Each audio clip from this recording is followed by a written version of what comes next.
Good day everyone, ito nga pala yung ganap namin dito sa Sabah, Malaysia guys. Simpleng buhay lang dito sa Sabah, Malaysia guys, na parang nasa probinsya lang ng Pilipinas.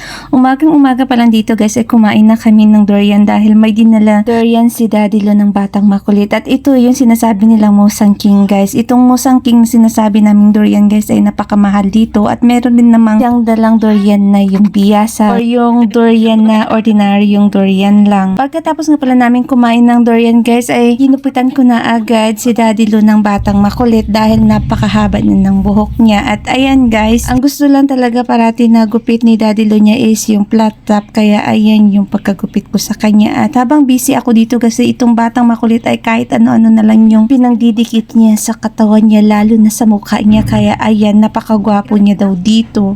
Usaw ng mata? Gwapo ba? Dumating nga pala yung kaibigan ko dito guys dahil magpapariban daw siya ng buhok. Bago nga pala siya pumunta dito sa bahay guys para magpariban ng buhok ay nagpabook muna siya sa akin kung meron ba akong time, dahil minsan talaga guys pag darating talaga yung katamaran ko ay di talaga ako nagre-rebind. Nasa 1 month rin yung hinintay niya guys bago ko siya ni-rebind. Dahil tama-tama rin guys na uuwi siya dito sa Kiningaw at ako rin ay uuwi na rin dito sa Kiningaw, ay ayan may time na rin na ma-rebind ko siya. Ikatatlong beses ko na nga pala to siyang na-rebind guys. Last na-rebind ko sa kanya is year 2017 pa. Ito nga pala yung result sa wala ko pa siya na second iron guys. At pagkatapos ko nga pala siyang ma-second iron dito guys ay ito naman yung result niya. Napan ako siya na.